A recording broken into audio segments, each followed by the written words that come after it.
তো ওনাকে জিজ্ঞাসা করা হলো, বুদ্ধ আপনি বলুন পৃথিবীর মহামানব কি আপনি? উনি বললেন নেভার, কখনোই না। বললো তাহলে কে? বলে আমার বইতে লিখেছি। বলে কি লিখেছেন? অনেশ মাইং মাইং বিনিউথ নিউথ বিংরিথিং ইংরিথিং বিনিউথ সুনিং গাই গাদাল।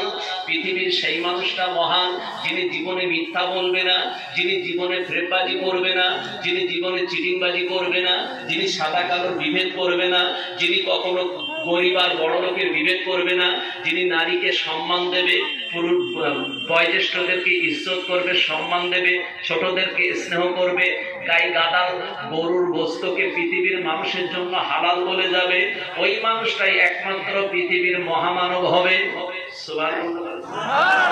ওনাদের ভাষায় লিখেছে মহামানব, আমরা বলি কি সরকারে দো আলম, দো জাহানের বাদশাহ, কুল কায়নাতের বাদশাহ, আল্লাহ তাকে বানিয়েছে। ভাই এখন যদি আমি বলি যে তারা যখন ঘন্টা বাজান, আমার দাদা ভাইরা সম্মানীয়, তারা আমার দাদা ভাই, নিঃসন্দেহে তাদের সঙ্গে বসবাস করি। দেখেন আমি তাদের সঙ্গে ঝগড়া করি না, কিন্তু তারা যে কথাটা বলে কথাটা গোপন করবে কেন? তারা তো বলছে যা দেবী সর্বভূতে শক্তি রূপে ওম নমস্তাস্মৈ নমঃ নমঃ লা ইলাহা হরতি পাপমিল্ল ইলাহা পরমপাদম জন্ম বৈকুণ্ঠ পরপৈনতিত যোপি নাম মোহাম্মদ। এত ইসমিন তরে মেরে স্বাচার্যেন সমানিত মোহাম্মদী বিখ্যাত শিষ্য সংখ্যা সমানিত নিরীপশ্চ মহাদেব মনুস্ত নিবাসিন গঙ্গজরিস্ব সংস্নাব্য পঞ্চগব্য সমানিত চন্দনাদি ভীর্ভৎ চতুষ্ট মনাসাহারম নমস্তুতে নমস্তুতে। কি বললেন? প্রথম কলেমা বলেছে, পরে আমার নবীর প্রশংসা করেছে। বলুন সুবহানাল্লাহ। শিক্ষা করা লাগে, জাতির মেরুদণ্ড শিক্ষা। এই শিক্ষা না থাকার কারণে এত স্পিন তরে মেরেস্য আচার্যের সম্মানিত পৃথিবী যখন কালো অন্ধকার হয়ে গেল, আয়ামে জাহিলিয়াত যেটা আমরা বলি, ওই সময় পৃথিবীতে একটা নক্ষত্র উদিত হলো, না হচ্ছে মহামাদি খ্যাত, নাম হলো মহামাদি, অতএব মুহাম্মদ রাসূলুল্লাহ। তিনি এসেছিলেন শিষ্য সংখ্যা সম্মানিত, তার শিষ্যদেরকে সঙ্গে করে নিয়ে দিনের দাওয়াত দিয়েছেন। নিরীপশ্চ মহাদেব, অতএব সেই মহান মানুষটা নিরীপশ্চ মহাদেব মরুস্থ নিবাসীন, তিনি ছিলেন তো মরুভূমির বাসিন্দা। সুবহানাল্লাহ বলবেন না? তাদের ভিতরে সেই ভাষা দিয়ে আপনি পূজা দিচ্ছেন, সেই ভাষা দিয়ে আরাধনা করছেন, উপাসনা করছেন, আর নিজেদের ভিতরে হিংসা বিদ্বেষের ভিতরে নিজেদের বুকগুলো কাঁপিয়ে দিচ্ছেন। আস্তাগফিরুল্লাহ। বড় কষ্ট হয়, বড় খুবই কষ্ট লাগে সেই জায়গায়, যে জায়গাটা আজকের বারংবার মুসলিমদের সম্পর্কে আমরা রাজনীতি করার সময় সকলেই এক জায়গায় সর্বধর্মকে সমান সমান চোখে দেখি, সর্বধর্মকে আমরা সম্মান দেই, কিন্তু কোরআনকে পছন্দ করি না। সর্বধর্মকে সম্মান দেই, টুপিকে পছন্দ করি না। সর্বধর্মকে সম্মান দেই, নামাজিদের পছন্দ করি না। সর্বধর্মকে সম্মান দেই, বোরকাওয়ালা মহিলাদেরকে পছন্দ করি না। এটা কোন ধরনের রাজনীতি? কোন ধরনের রাজনীতি বাবা? আজকের আমার বোনদের কষ্ট হয়, মাদের কষ্ট হয়, ছেলেদের কষ্ট হয়, বাবাদের কষ্ট হয়।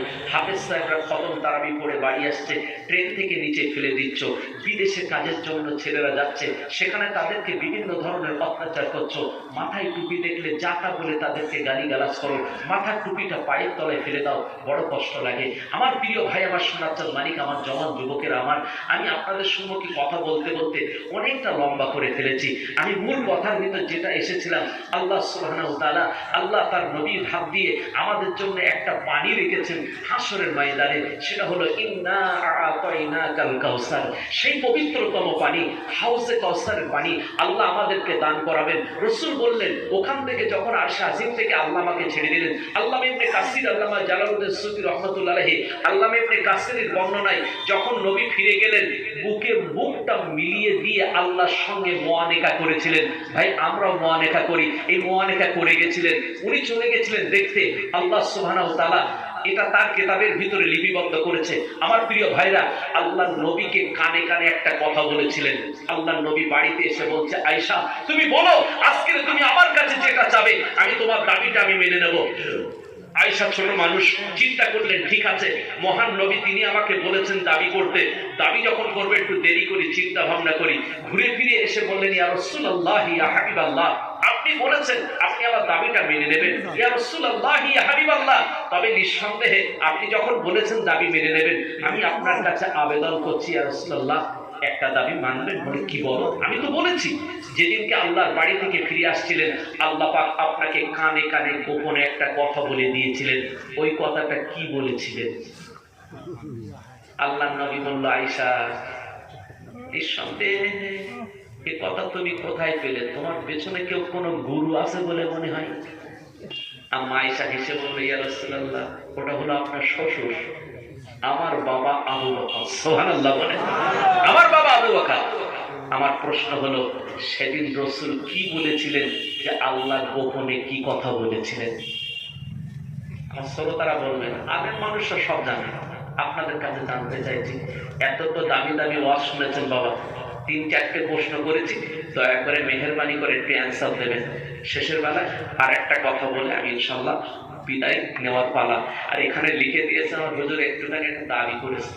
ভাই দুঃখের কথা বলতে কি জানেন, মাদ্রাসায় যখন পড়ি তখন আজান দিতে গেলে আমার গলা খুব ভালো ছিল না, আমার আজান দিতে দিত না। আমার এত আফসোস হতো, কিছু বলার নাই। শুক্রবারের দিন আগে থেকে মসজিদে 11টায় গিয়ে বসে থাকবো আজান দেবো বলে, পুরো লাইন আমার গায়ে না। আল্লাহ তৌফিক দিয়েছেন, আমার পীর মুর্শিদ আলা হযরত ফুরফুরাত দাদা হুজুর পীর কেবলা রাহমাতুল্লাহ আলাইহির কলিজার টুকরা আলা হযরত আমার পীর মেসলা হুজুর পীর কেবলা রাহমাতুল্লাহ আলাইহির নেক দোয়া, আব্বা মায়ের দোয়া, আর আল্লামা রুহুল আমিন রাহমাতুল্লাহ আলাইহি আমার নানা হুজুর পীর কেবলার নেক দোয়া।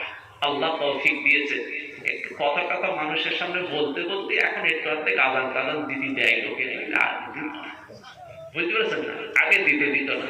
আমার সোনারা, কথা বলতে বলতে চলে এসেছি। নামাজি কয় প্রকার বলেছি? হ্যাঁ, সময় বলে দিক শেষ। 2 প্রকার নামাজি নামাজ পড়ে জাহান্নামে যাবে, 3 প্রকার নামাজি আল্লাহর জান্নাতে যাওয়ার সুযোগ হবে। আল্লাহ জান্নাতে, আমি বলেছিলাম ইন্নাস সালাতা তানহা আনিল ফাহশাই ওয়াল মুনকার, নামাজ নামাজিকে খারাপ কাজ থেকে রুখে দেয়, সরিয়ে দেয়, দূরকরণ করে দেয়। আমরা নামাজ পড়ি আবার মিথ্যা কথা বলি, বলি কি না?